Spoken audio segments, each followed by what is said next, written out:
네, 귀한 찬양 너무너무 감사합니다. 제가 몸을 가만히 있느라 죽을 뻔했습니다. 와, 너무너무 경쾌하고도 멋진 찬양에 감사드립니다. 우리 좌우에 있는 분들 또 앞뒤에 있는 분들과 인사 나눌 때 우리 잘 오셨습니다 인사하겠습니다. 잘 오셨습니다. 네. 우리 장로님 아까 기도해 주신 대로 오늘은 특별히 또 민족 화해 주일입니다. 민족 화해 주일을 맞이해서 제가 또 특별한 인사를 하나 준비했는데요. 우리 옆에 있는 분들과 같이 인사를 할 건데 저를 따라서 옆 사람을 보시고 함께 인사해 주셨으면 좋겠습니다. 우리가 평화하면 동서가 평화합니다. 우리가 통일하면 남북이 통일합니다. 설교 끝. 진짜 이렇게 끝내고 싶은데, 우리가 평화하면, 우리가 먼저 평화하면, 바로 옆에 있는 지체와 먼저 평화하면 동서 갈라진 것이 평화할 줄로 믿고, 또 우리가 먼저 통일하면, 한마음 되면 남북도, 갈라진 남북 땅도 통일될 줄로 믿습니다. 그 마음에 염원을 담아서, 희망을 담아서 함께 오늘도 평화의 주님을 찬양하며 예배했으면 좋겠습니다. 저는 참 신앙 좋은 아내와 살고 있는 것 같습니다.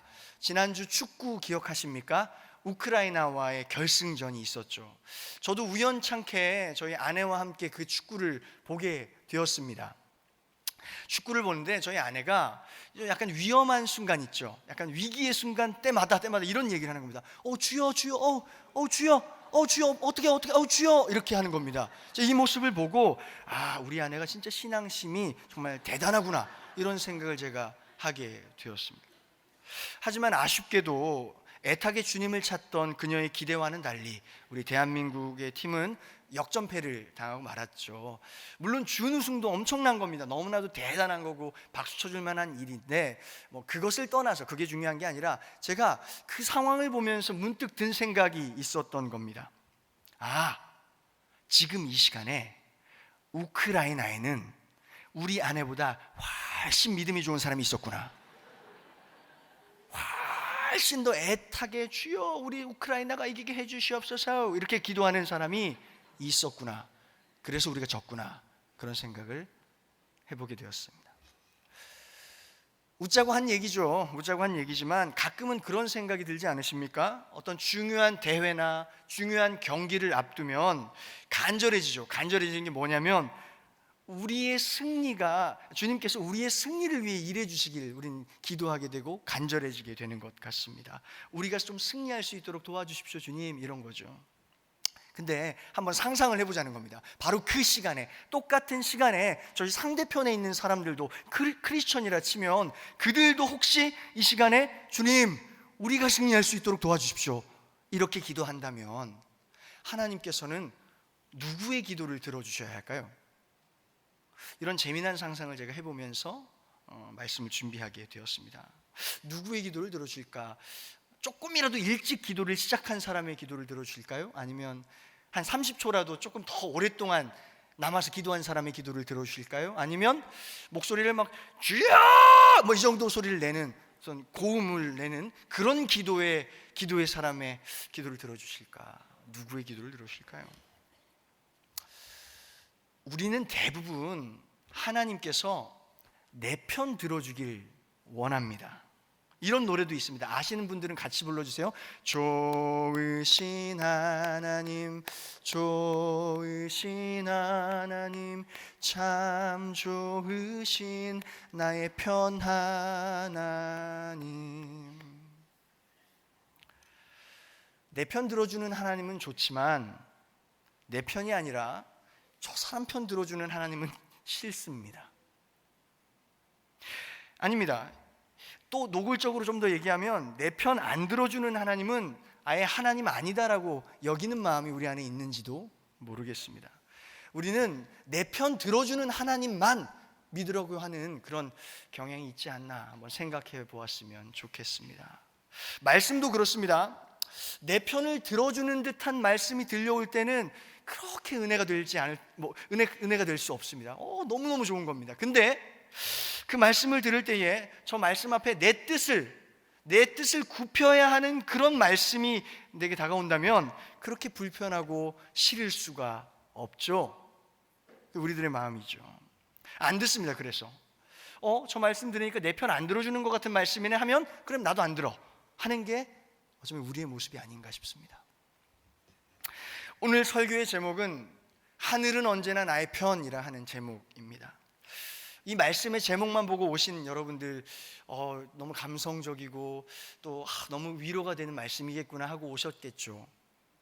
이런 신앙관이 실제로 우리가 외롭고 또 힘들 때, 또 우리가 위축되어 있을 때 큰 위로가 되기도 하고 우리가 당당해질 수 있는, 하나님 안에서 당당해질 수 있는 그런 좋은 효과로 나타나기도 합니다. 분명히 그렇습니다. 근데 오늘 우리가 유념할 것은 그것이 하늘은 언제나 나의 편하는 이것이 오용되어지는 경우도 참 많이 있어 왔다. 역사적으로 그 이야기를 참 함께 좀 나눠보려고 하는 겁니다.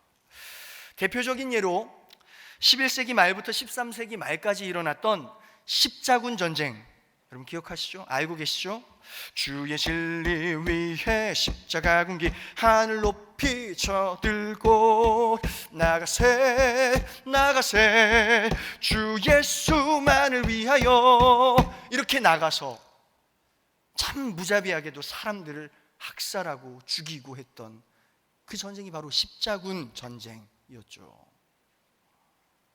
이슬람교로부터 예루살렘 성지를 탈환한다라는 목적으로 시작된 십자군 전쟁이지만 사실 그 이면에는 영토 지배, 경제 약탈 이러한 것들을 꿈꾸는 기득권자들의 야심이 신앙적 광기로 변형되어서 나타난 것이라는 것을 우리는 이미 역사적으로 알고 있습니다. 또 지금도 끊임없이 일어나고 있는 종교 전쟁들이 있죠. 이스라엘과 팔레스타인 그 지역에서 일어난 종교 전쟁들, 이 또한 그릇된 신앙의 폐해에서 나타난 것입니다.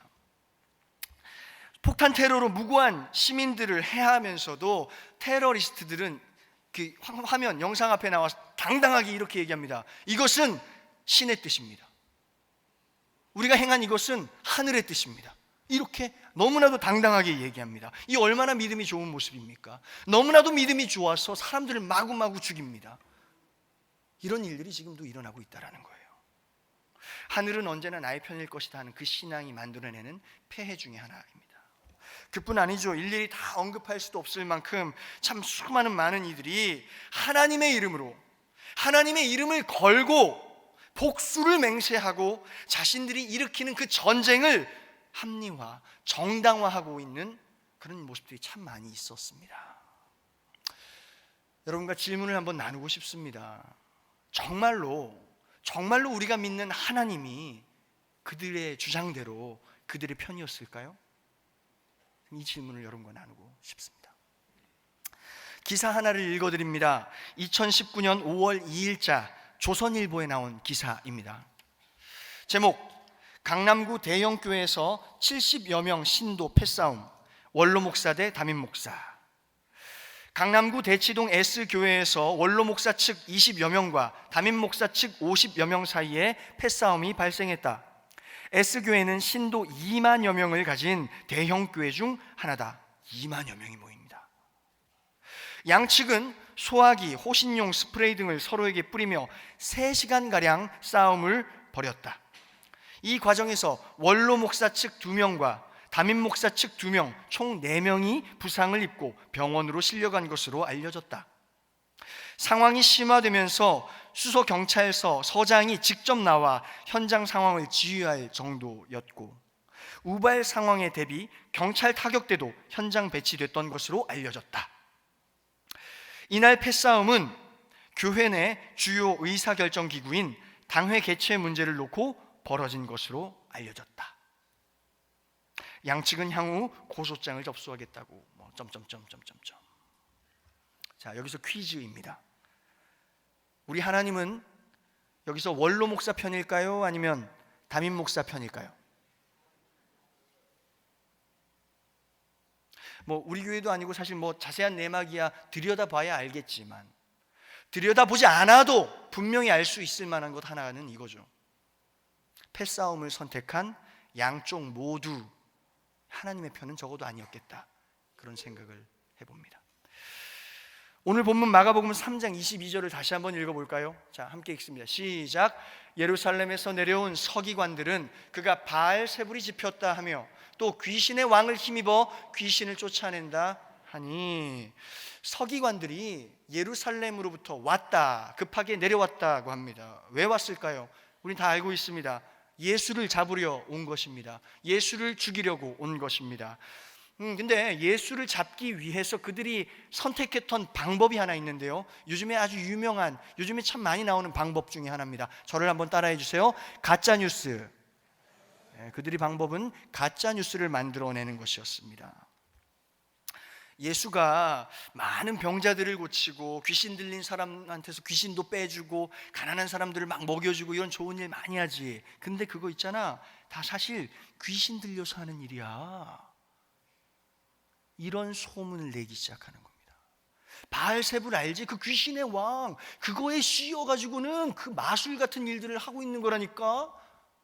그런 이야기들을 이 서기관들이 지금 만들어서 퍼뜨리고 있는 장면입니다. 하나님을 잘 믿는다는 사람들이 바로 서기관들이었는데 그들이 지금 이 일을 하고 있는 거예요. 왜 그랬을까? 왜 그랬을까요, 여러분? 이미 우리는 알고 있습니다. 서기관들은 예수님께서 자신들의 기득권을 위협한다라고 생각했습니다. 예수님이 선포하시는 하나님의 나라와 또 그 구체적인 사역 활동들이 그간 자신들이 누려온 종교적인 기득권, 권위, 밥그릇이라 할까요? 이런 것들을 위협하고 침해한다라고 느낀 겁니다. 그래서 예수님에게 귀신 붙은 놈이야, 예수 저거 귀신 붙었다고 이렇게 누명딱지를 붙인 것입니다.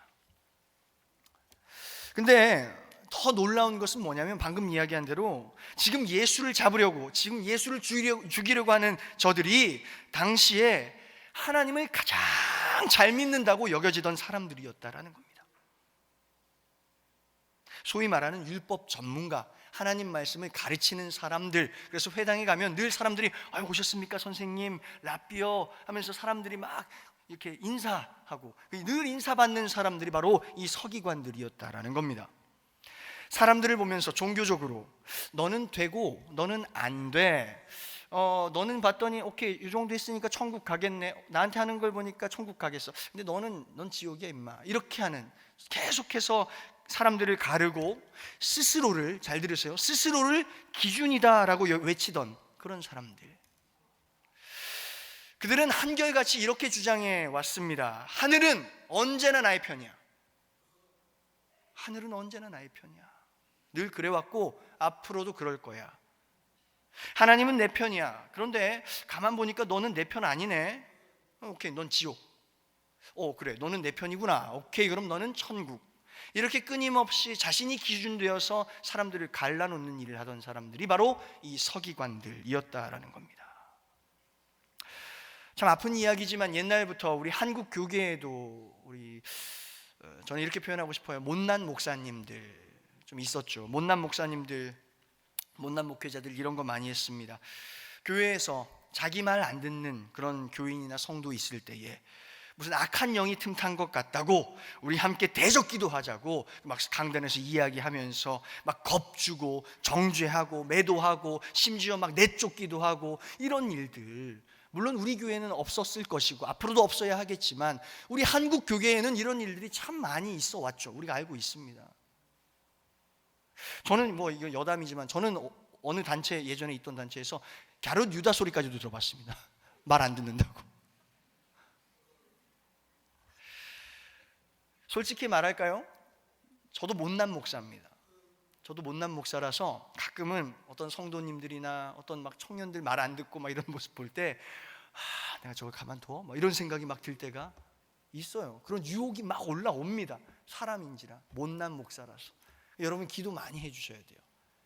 끊임없이 우리가 정말 예수님의 사랑을 본받아서 그걸 따라서 성도님들, 모든 성도님들을 다 사랑할 수 있는 그런 목회자들 다 되도록 여러분이 같이 기도해 주시길 부탁드립니다. 오늘날 여러분, 이단을 판단하는 가장 쉬운 기준이 뭔지 아십니까? 이단을 판단하는 기준 바로 이겁니다. 우리 교회만 진짜야, 나머지는 다 가짜야, 우리만 진짜야 라고 이야기하는 교회, 그렇게 이야기하는 어떤 성도들을 여러분 밖에서 본다면 한 번쯤 합리적으로 의심해 볼 필요가 있다, 저는 얘기하고 싶습니다.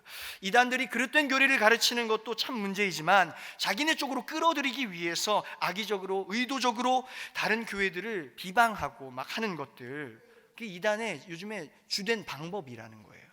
이런 얘기 혹시 밖에서 들으실지 몰라요. 한신교회 안 돼, 거 봐봐, 청빙도 늦어지잖아, 안 돼, 안 돼. 한신교회 가지 마, 거기는 안 되고 우리 교회 와봐, 우리 교회 같은 교회가 없어요.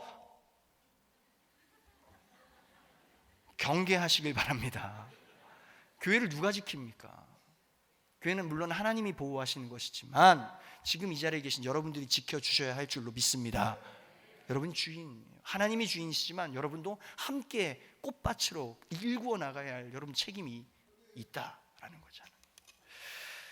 오늘 말씀 앞에 한번 진지하게 우리의 모습을 돌아보았으면 좋겠습니다. 여러분, 우리에게도 이런 모습이 있지 않습니까?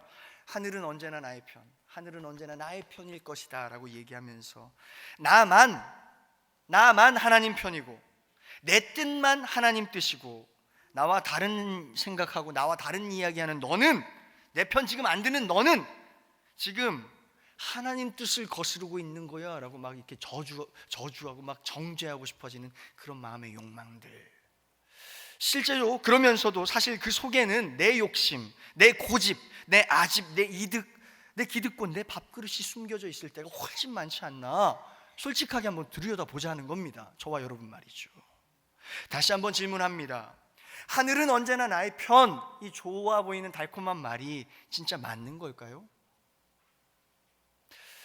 미국의 남북 전쟁이 한창일 때의 일입니다. 아브라함 링컨의 이야기입니다.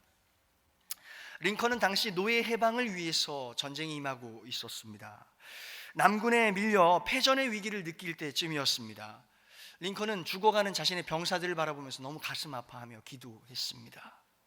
가슴 아파하던 링컨은 기도 중에 깊은 깨달음 하나를 얻는데 바로 이겁니다.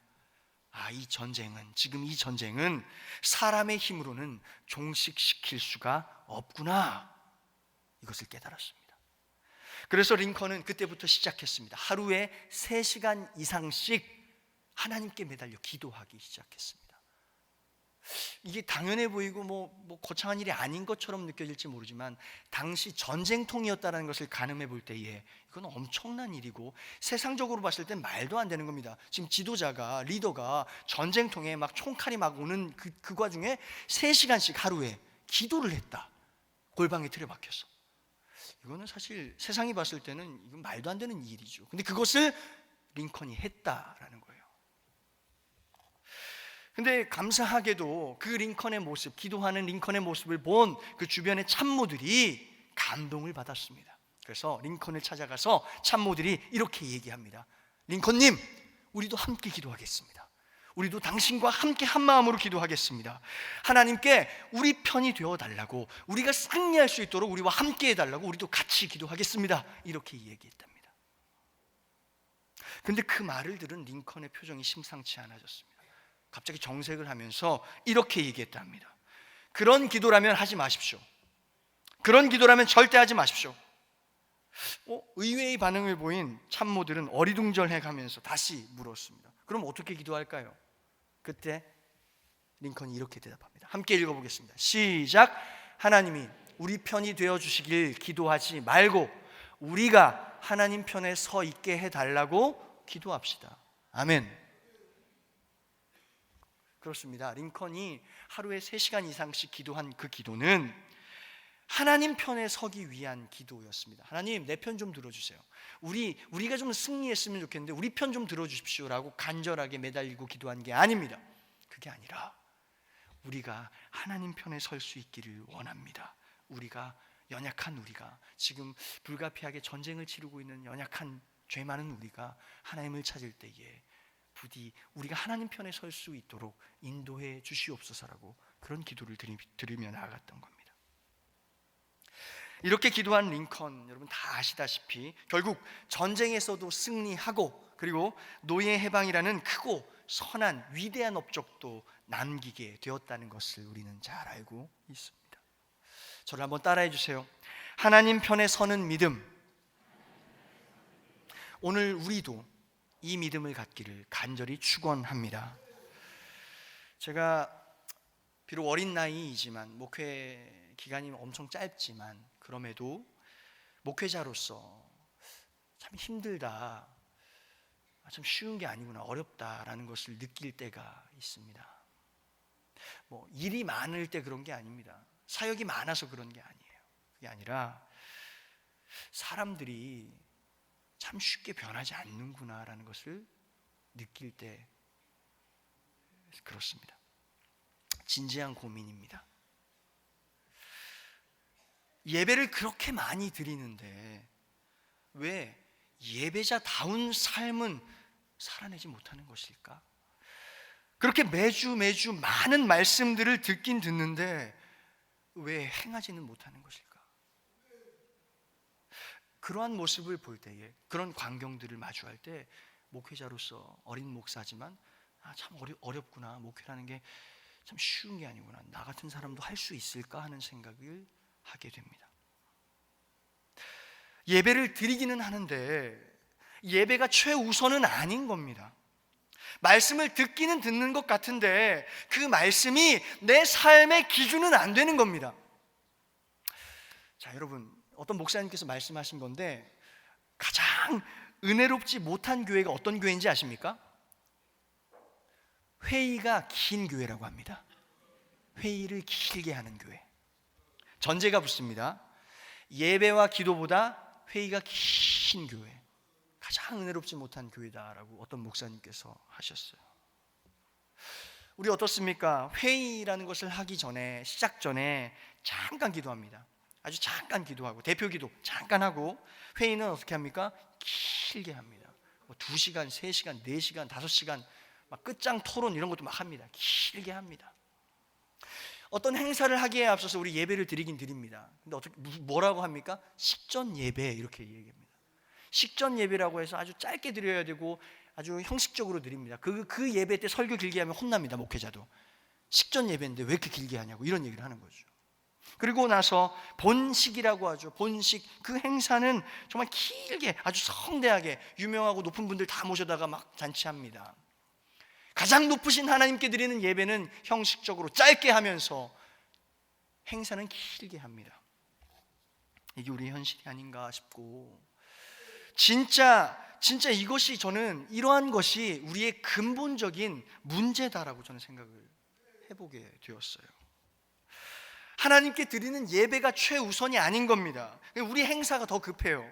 하나님의 뜻을 구하는 기도는 해도 그만이고 안 해도 그만입니다. 왜? 이미 내 머릿속엔 내 생각이 이미 굳어져 있거든요. 내 뜻이 다 있는데 하나님께 기도를 차라리 안 하는 게 낫다라고 여기는 정도로 우리는 어쩌면 그런 신앙을 가지고 있지 않은가 한번 돌아보자라는 거예요. 자, 옆 사람을 보고 결단하는 마음으로, 도전하는 마음으로 한번 이야기해 주십시오. 옆 사람 보고 예배가 먼저입니다. 좀 더 큰 소리로 해주십시오. 예배가 먼저입니다. 또 한번 따라해 주세요. 회의는 짧게, 기도는 길게. 회의보다 기도를 많이 하는 한신교회 되길 축원합니다.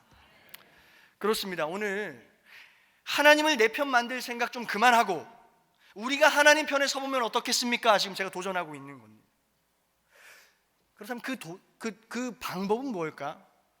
그렇게 하는, 하나님 편에 서는 방법이 뭘까? 함께 나누겠습니다. 디모데후서 3장 16절 17절 다시 한번 같이 읽겠습니다. 시작. 모든 성경은 하나님의 감동으로 된 것으로 교훈과 책망과 바르게 함과 의로 교육하기에 유익하니 이는 하나님의 사람으로 온전하게 하며 모든 선한 일을 행할 능력을 갖추게 하려 함이라. 아멘. 그렇습니다. 바로 그 방법은 말씀대로 사는 겁니다.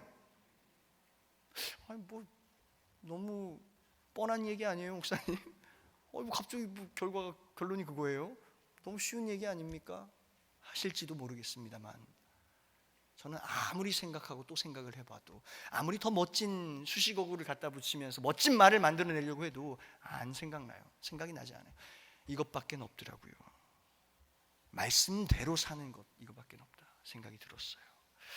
오해하지 마십시오. 말씀을 그저 듣고 마는 신앙이 아닙니다. 그걸 얘기하는 게 아닙니다. 듣는 거야 매주 듣죠. 매일 듣습니다. 어떤 분들은 주일날 이 말씀으로 성에 차지 않아서 더 유명하고 훌륭하신 목사님들 설교를 어떤 거 라디오나 TV를 통해서 막 보고 듣고 하십니다. 매일 듣기는 듣죠. 또 말씀을 많이 알고 많이 암송한다, 이런 신앙을 말하는 것도 아닙니다. 말씀대로 사는 삶, 좀 더 구체적으로 말하면 이겁니다. 말씀이 진짜 내 삶의 기준이 되는 삶, 그런 삶을 말하는 겁니다. 성경을 캐논이라고 합니다. 캐논 들어보셨죠? 척도, 기준을 말하는 게 바로 캐논입니다. 이 캐논은 히브리어 카네라고 하는 단어에서 온 것인데, 이 히브리어 카네는 바로 갈대를 뜻합니다. 갈대, 이렇게 들판에 이렇게 흔들흔들하는 갈대. 고대에는 이 갈대가 모든 것의 규격을 재는, 크기를 재고 길이를 재는 기준이 되었습니다. 그래서 사람들이 갈대를 탁 뽑아다가 이게 얼마나 큰가 잴 때 갈대로 그것을 쟀다라고 해요. 기준이라는 거. 그 갈대에서 유래된 것이 오늘날의 성경 캐논이다 하는 것이에요. 우리가 기준이라는 것을 생각할 때 기준을 가까이 대면은 삐뚤어진 게 보이기 마련입니다. 기준이라는 것을 가까이 대면은 조금 모자라거나 조금 삐져나왔다 하는 것들도 드러나기 마련입니다. 우리가 말씀만 제대로 들어도 그 말씀의 기준에 따라서 우리의 모난 삶이 깎이기 시작한다라는 겁니다. 교정이라고 표현하죠. 오늘 그 이야기를 바르게 함, 의로 교육하기 유익함, 이런 이야기를 통해서 훈계함, 이런 걸 통해서 지금 나타내고 있지 않습니까? 결국 그렇게 말씀을 통해 우리가 그 기준되는 말씀을 통해 깎여서 교정되어서 결국 하나님의 사람으로 온전케 되어지는, 또 모든 선한 일을 행할 능력을 갖추게 되는 그런 놀라운 힘이 있는 것이 바로 말씀이다. 지금 이 얘기를 하고 있는 겁니다. 도전하고 또 여러분, 사랑하는 여러분을 축복하고 싶은 것은 오늘부터 하나님의 말씀이 여러분의 모든 생활과 모든 행동, 모든 선택의 기준 되시기를 축원합니다. 엊그제 제가 어느 원로 장로님 내외분과 식사하는 자리가 있었습니다. 저만 먹은 게 아니라 저희 부목사들 고생한다고 밥 한 끼 사주시겠다고 저희를 이렇게 식사 자리에 초대해 주셨어요. 이런저런 이야기를 나누다가 그 장로님께서 이런 얘기를 하시더라고요. 우리 한신교회는 지금 보약을 먹고 있는 시기와 같습니다. 이런 말씀을, 고백을 하시더라고요. 보약을 먹고 있는 시기 같다. 무슨 말인가 봤더니 보약은 쓰지 않습니까? 쓴 시기라 하는 겁니다. 지금 어느 때보다도 쓴 어려운 때를 지나고 있지만 이 힘든 시기를 잘 견뎌내고 잘 버텨내고 쓴 거지만 잘 삼켜내고 승리하게 되면 우리를 더욱 건강하게, 우리 공동체를 더욱 튼튼하게 만들어줄 만한 그런 시기를 우리 지나고 있는 것 같다. 그렇게 지금 말씀하셨던 것입니다. 동의가 되더라고요. 막 꼭 고개가 끄덕끄덕해지더라고요. 기대도 막 되고요. 어떻게 여러분들도 동의가 되십니까? 기대가 되십니까? 동시에 이런 생각도 부족한 종에게 들었습니다. 그 장로님 말씀대로 진짜 그런 시기라면, 보약을 먹는 시기와 같다면, 저를 한 번만 따라해 주세요. 기필코 우리는 그 보약을 먹어야겠구나라는 생각을 했습니다. 그리고 목회자로서 우리 성도님들, 너무너무 사랑하는 우리 한 분 한 분의 성도님들, 그 보약 잘 드실 수 있도록, 잘 삼키실 수 있도록 우리 목회자들이 잘 도와야겠다. 있는 동안 정말 힘을 다해서 도와야겠다. 그게 우리 역할이겠구나 생각을 하게 됐어요. 그 보약은 다름 아니라 하나님 말씀입니다. 여러분 혹시 그 사자성어 중에 양약고구라는 말 들어보셨습니까? 양약고구 무슨 말입니까?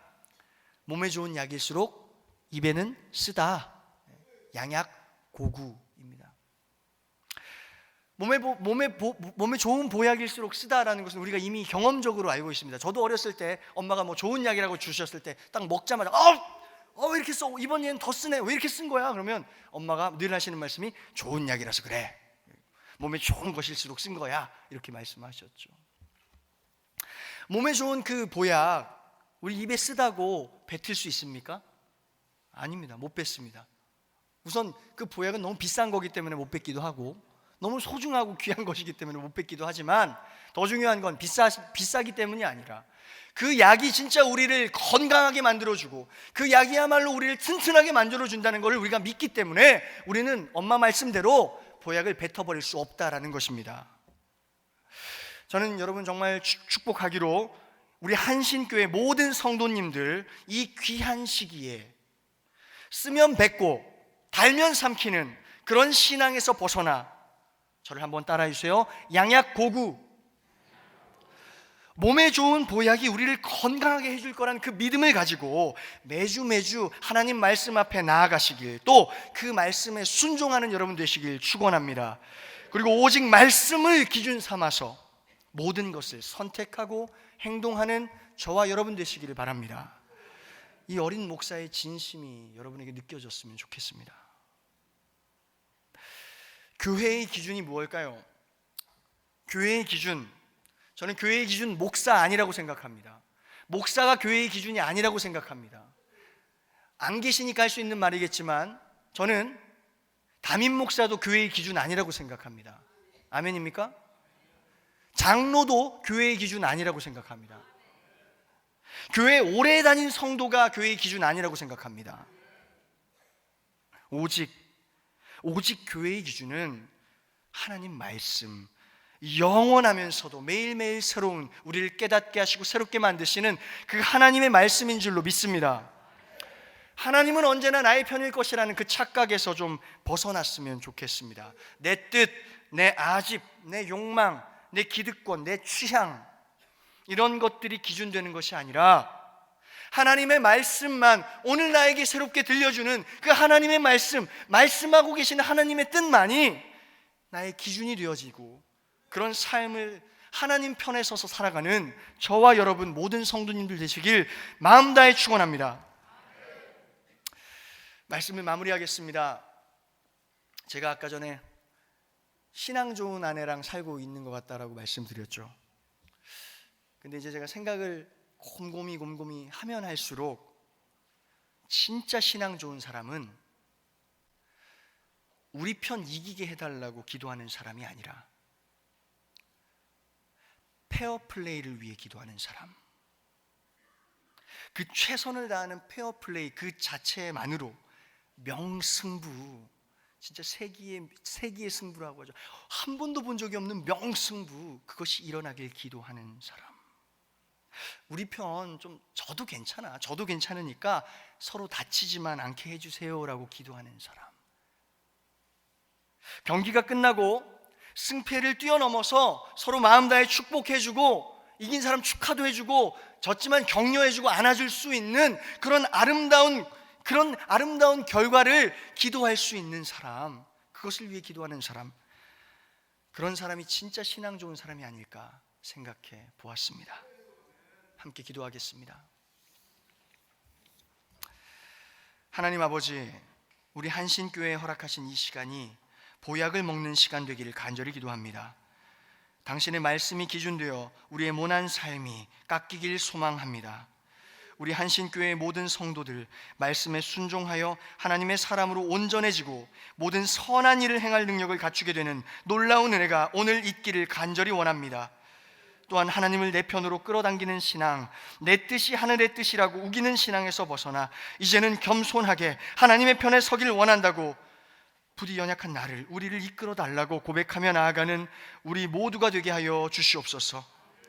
무엇보다 우리 한신교회 어려운 때를 지나고 있는데 하나님의 말씀만이 기준되어 그 말씀 안에 하나 될 수 있도록 모든 예배를 받아 주시옵고 예배마다 친히 말씀하여 주시옵고 그 말씀을 바라보며 느리더라도 다 함께 바른 한 걸음을 내딛는 우리 한신교회 되게 하여 주시옵소서. 감사드리며 예수 그리스도의 이름으로 기도합니다. 아멘.